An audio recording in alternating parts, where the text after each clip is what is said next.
नमस्कार दोस्तों, आप सभी का गौरव डिजिटल क्लासेस में स्वागत है। आज का हमारा टॉपिक है सिंगल सेल कल्चर। इसे जो है हिंदी में एकल कोशिका संवर्धन भी कहते हैं।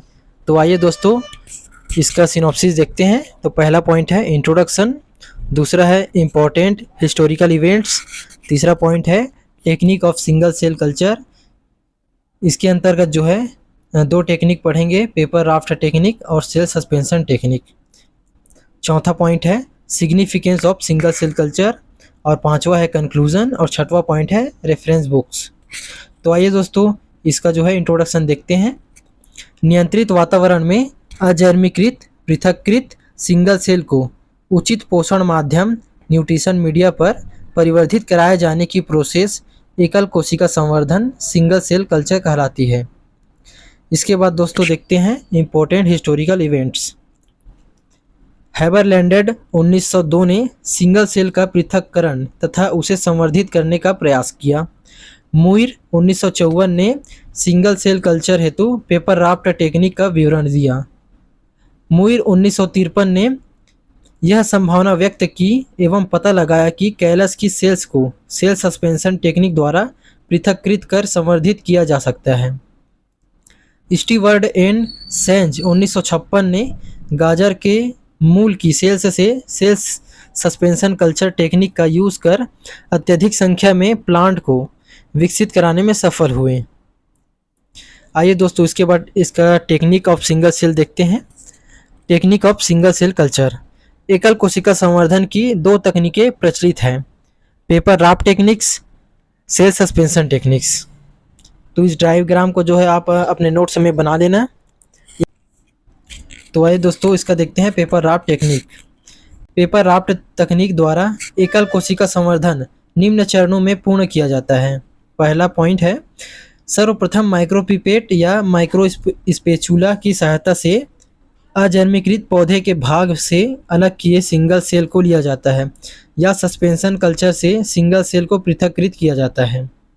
दूसरा पॉइंट है पोषण माध्यम पर एक पुराने कैलस को रखा जाता है जिसके ऊपर जो है 8 mm इंटू 8 mm साइज के फिल्टर पेपर को कुछ दिनों तक रखकर नम तथा पोषक पदार्थ युक्त बना लेते हैं, जिसे जो है पेपर राफ्ट कहा जाता है। अलग किए गए सिंगल सेल को अजर्मीकृत अवस्था में पेपर राफ्ट पर ट्रांसफर कर दिया जाता है। इसके बाद समस्त पोषण माध्यम युक्त सेल अर्थात संवर्धन को 16 घंटे तक 25 डिग्री सेल्सियस अंधकार में या श्वेत प्रकाश 3000 लक्स में उष्मायित या इंक्यूबेट कराया जाता है। पृथक्कृत कोशिका आइसोलेटेड सेल क्रमिक विभाजन के फलस्वरूप कोशिका समूह में परिणित हो जाता है, जिसे नए पोषण माध्यम पर ट्रांसफर कर दिया जाता है जहां इससे कैलस विकसित होता है। छठवां जो है कैलस से सामान्य टिश्यू कल्चर मेथड से न्यू प्लांट तथा अंततः डेवलप्ड प्लांट का परिवर्धन होता है। तो उसके बाद देखते हैं दोस्तों significance of single cell culture. पहला है इस तकनीक के द्वारा एकल कोशिका के क्लोन तैयार किए जा सकते हैं। दूसरा है इस तकनीक द्वारा एक पूर्ण पौधा तैयार किया जा सकता है। तीसरा पॉइंट है इस तकनीक की सहायता से पौधों की उन्नत किस्में विकसित की जा सकती है। चौथा पॉइंट है यह तकनीक उपापचयी अध्ययन के लिए अत्यधिक उपयुक्त होती है। पांचवा पॉइंट है उत्परिवर्ती क्लोन की सहायता से उत्परिवर्ती पौधे उत्पादित किए जा सकते हैं। इसके बाद दोस्तों इसका कंक्लूजन देखते हैं। सिंगल सेल कल्चर की स्टडी करने से हमें यह ज्ञात हुआ है कि नियंत्रित वातावरण में अजर्मीकृत पृथक्कृत सिंगल सेल को उचित न्यूट्रिशन मीडिया पर परिवर्धित कराए जाने की प्रोसेस सिंगल सेल कल्चर कहते हैं।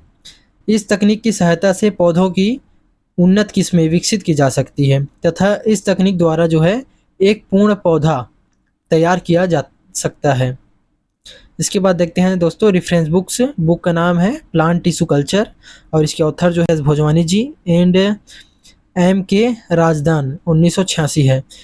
इसमें आप चाहे तो और भी ऐड कर सकते हैं।